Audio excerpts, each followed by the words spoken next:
êtes dans la presse.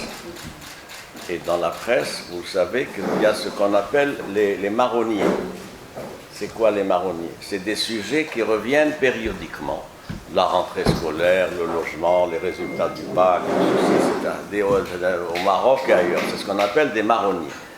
Nous sommes dans une situation où il y a un marronnier qui revient tous les 3 mois, tous les 6 mois, avec un agenda particulier lié à des conjonctures sur lesquelles je vais revenir. Ce que je voudrais voir avec vous, sans reprendre ce qu'a dit ma collègue Aïcha Guella, c'est d'autres points, c'est un autre éclairage que je voudrais vous proposer. Nous sommes face à un système, ou plus exactement un écosystème, qui a un pied ici au Maroc et des pieds à l'extérieur. Première observation. Deuxième observation, nous sommes face à un système où on peut se rapprocher de l'analyse économique. Je m'explique.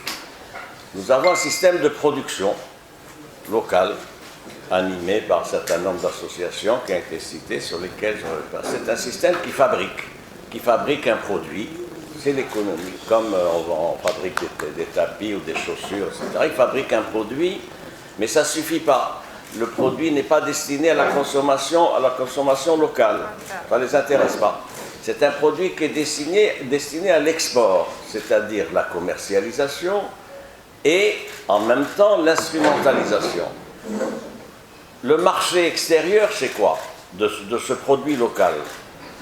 C'est des réseaux que nous connaissons, des réseaux associatifs, d'organisations professionnelles et autres qui ont été cités, je ne reviens pas, avec des prolongements politiques ciblés au Parlement européen, auprès d'associations espagnoles, françaises, nordiques et autres, et auprès du Congrès américain, en particulier le Sénat.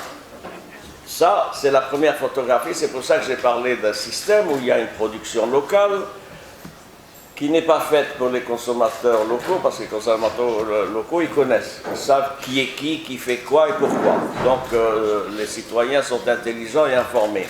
C'est pour l'export, c'est un produit qui est destiné essentiellement à l'export, et donc avec une instrumentalisation.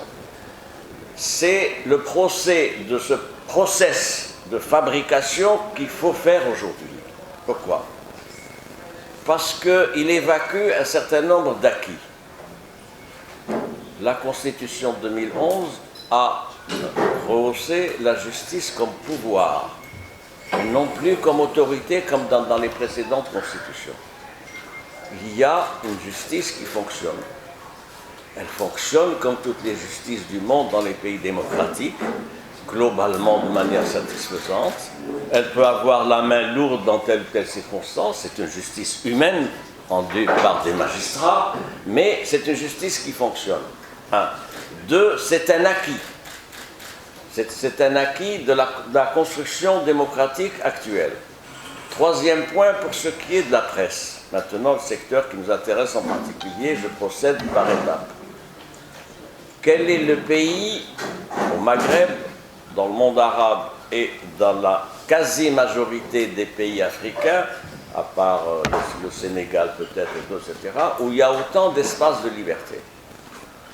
Moi, je vous pose la question. Nous sommes tous témoins de ce qui se passe dehors. Nous sommes également témoins des périodes difficiles que le Maroc a traversées pendant des décennies. Mais quelle est la situation en 2022? C'est une situation ouverte, c'est une situation où il y a des espaces de débat. C'est une situation particulière où le gouvernement est interpellé quotidiennement, sans qu'il y ait des poursuites, où des ministres sont mis en cause, où il y a des affaires qui sortent dans la presse sans que ça donne lieu à des poursuites, où les journalistes ont des droits, ils sont organisés dans un conseil national de la presse, etc. Donc voilà une autre observation qui m'amène à ceci. Le parti pris. J'ai le classement, ça a été cité, le classement de Reporters sans frontières qui fait un classement annuel. Bien. Le Maroc est classé à la 136e place. Il aurait avancé d'une place. on se rendait compte, c'est extraordinaire que Reporters sans frontières dise ça. Nous sommes à 135, on a avancé d'une place. Donc tout ce qui est engrangé, capitalisé, ça ne compte pas, ça vaut une place. En revanche, c'est là où la comparaison est intéressante, l'Algérie. L'Algérie, elle aurait gagné 12 places. Elle est au 134e rang. C'est quand même extraordinaire, une situation pareille. C'est surréaliste. Moi, je connais la situation de la presse algérienne comme vous. Il y a 72 journalistes algériens qui ont été poursuivis. Il y en a 23 qui sont encore en prison. Il y a des journaux qui ont été fermés par le pouvoir actuel. Des journaux de presse écrite et des journaux en ligne qui ont été fermés. Voilà la situation de l'Algérie. Sérieusement, qui peut dire que la situation de la presse en Algérie s'est améliorée de 12 places? L'Algérie ne devrait pas être au 134e, elle devrait être dans les tout derniers, compte tenu du climat de répression qu'il y a dans le pays voisin. Il y a également d'autres observations que je voudrais faire. C'est le fait que la connexion entre certaines associations, Reporters sans frontières et d'autres, etc., et des réseaux politiques. J'ai étudié, comme vous, les paragraphes consacrés par Reporters sans frontières au Maroc. Je vais y revenir. C'est du papier collé dans le rapport, dans la résolution américaine présentée par un certain nombre de sénateurs. C'est au mot près. Donc il y a bien une commercialisation, une connexion entre ce que disent certaines associations professionnelles à l'étranger et d'autres, et des relais politiques. Les relais politiques qui sont où? En l'espèce, aujourd'hui, on parle de projet de résolution de quelques sénateurs américains, 2 républicains, si j'ai bonne mémoire, et les autres démocrates. Les républicains, il y en a 2, ils sont ce qu'ils sont, on les connaît depuis longtemps, ils se trouvent dans une situation invraisemblable. C'est les mêmes sénateurs républicains qui avaient pris position contre la reconnaissance par l'administration Trump de la souveraineté du Maroc sur ses provinces arrières. Donc on sait qui est qui. Bien. Le président de cette commission des affaires étrangères du Sénat américain, c'est qui? C'est un certain Robert Menendez, dit Bob Menendez. Qui c'est? C'est un démocrate. On ne peut pas le reprocher, personne n'est parfait, les démocrates, on respecte le fait qu'ils soient démocrates. Il est fils d'immigrés cubains. C'est intéressant. Et c'est toujours distingué par des positions hostiles à l'endroit du Maroc. On retrouve sa signature et d'autres signatures des mêmes sénateurs américains à propos de positions, je l'ai dit, hostiles au Maroc. Ce sont les mêmes réseaux, les mêmes contacts qui, de manière continue, multiplient donc les déclarations hostiles au Maroc et hostiles à la marocanité des provinces sahariennes. C'est les mêmes réseaux qui ont des accointances, ça a été dit tout à l'heure, avec des réseaux professionnels que j'ai cités, etc. Et c'est quand même intéressant. C'est quand même intéressant qu'il y ait ce séquençage de ce type d'informations. Ce sont les mêmes dehors, mais alimentés et nourris par le réseau local que j'ai cité, qui sont hostiles aux positions marocaines. Ce sont les mêmes qui, pendant des décennies, ont répété et fait référence au peuple et ont fait référence au peuple sahraoui. Il faut avoir de la mémoire. Moi, j'ai un peu de mémoire. C'est des choses que j'ai suivies depuis décennies. C'est la même mouvance qui, dans les procès de 77 à Casablanca et ailleurs, etc., soutenait l'indépendance du peuple sahraoui.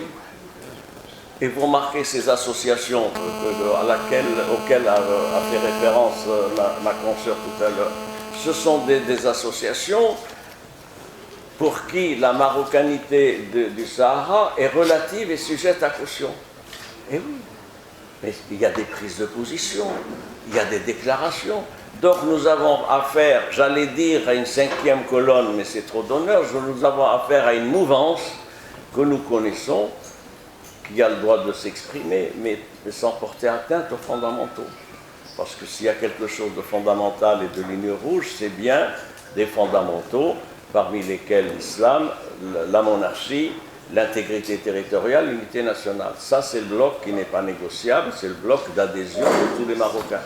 Donc nous sommes bien face à une relance d'une campagne périodique portant atteinte à des fondamentaux, notamment la question du Sahara. En l'espèce, qu'est-ce qu'ils ont fait? Ils ont laissé de côté tout ça et ils rebondissent sur quoi? Ils rebondissent sur 3 noms de journalistes qui ont fait l'objet de mesures de condamnation. Je ne peux pas me prononcer sur les condamnations parce que elles ont autorité de choses jugées et je suis professeur de droit et avocat, je suis astreint à une obligation de réserve.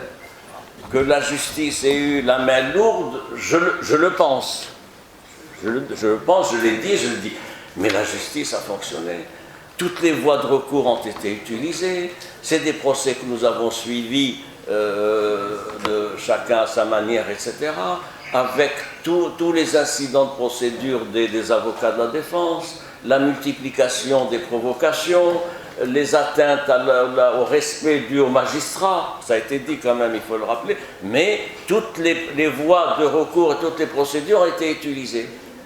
Donc il y a quelque chose qui pose problème, c'est-à-dire qu'il y a maintenant une focalisation et une cristallisation de leur discours d'avant sur la situation de 3 journalistes qui ont fait l'objet de condamnation.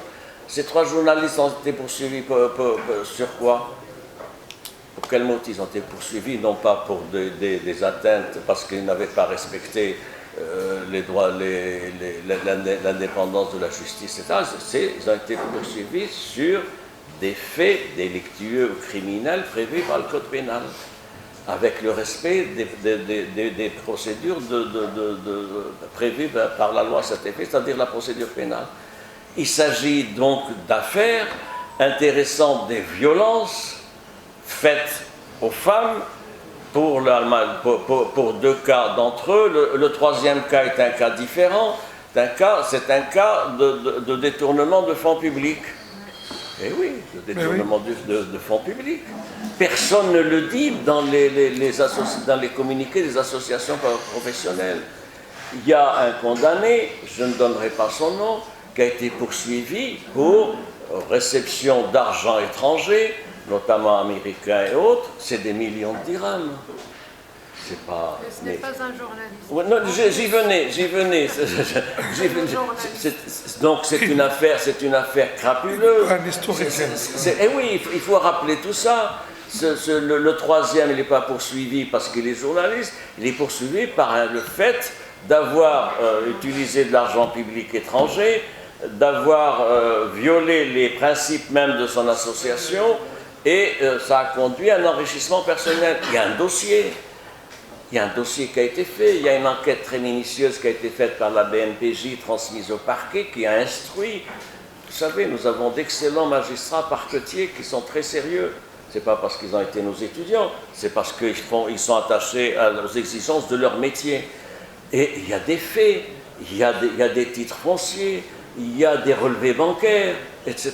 Donc ce n'est pas quelqu'un qu'on a ramassé dans la rue en disant « Ah, toi tu as fait quelque chose, LGNA, etc. » Donc il y a des faits.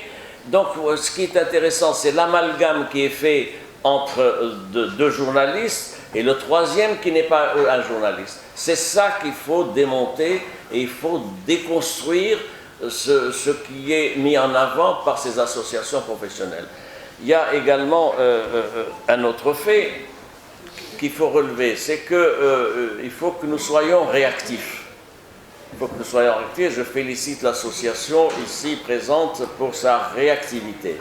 C'est-à-dire qu'il nous faut rendre coup pour coup. Il nous faut, on n'est pas là pour, c'est pas un schéma de violence, c'est un schéma de communication. Il faut expliquer à chaque fois quels sont les tenants et les aboutissants des dossiers invoqués par un certain nombre d'associations professionnelles. Et il faut porter notre parole chez eux. Il faut expliquer il faut faire du lobbying, il faut faire de la communication. Nous avons des réseaux d'influence, de contacts à l'étranger, il faut qu'ils soient informés de tous ces éléments-là. Ce que je veux dire par là, c'est que nous avons affaire à une mauvaise foi caractérisée et à une politique insidieuse qui ne s'arrêtera pas. Et donc, il nous faut de la mobilisation, il nous faut de la vigilance et de la veille pour porter quoi? Pour porter nos messages. C'est quoi le message? Ces messages de que nous sommes dans une construction démocratique, elle n'est pas parfaite. Il y a des avancées, il y a des problèmes, il y a des reculs, mais il y a une dynamique qui est en marche. C'est ça qui est important. C'est d'ailleurs salué à l'international. C'est salué aussi bien par l'Union européenne que même les Américains et d'autres cercles, etc. Il n'y a que ces petits réseaux activistes qui disposent de moyens de communication, qui disposent de relais et qui se présentent en voulant nous terroriser. C'est-à-dire que pour eux, nous n'avons pas droit à la parole. C'est eux qui sont dépositaires de la vérité. Et donc, pour eux, ce qu'on peut dire n'est pas recevable. Alors, bien au contraire, il faut qu'on aille plus loin en faisant une opération de déconstruction de leur argumentaire, point par point. Ça a été fait par l'association, dossier par dossier, et en disant où nous en sommes, ce que nous voulons et ce que nous voulons faire. Il faut leur dire, pour finir ceci, nous avons une ambition, qui est une ambition de règne, une ambition d'un projet de société, c'est-à-dire quoi? C'est un Maroc démocratique. C'est un Maroc de l'état de droit, c'est un Maroc des libertés, c'est un Maroc donc avec une nouvelle citoyenneté qui doit être confortée et consolidée. Ils sont en dehors de notre champ, mais pour autant on ne les laissera pas tranquilles, on continuera à les interpeller point par point, pas à pas, pour mettre à nu ce qu'ils sont en vérité, c'est-à-dire des officines.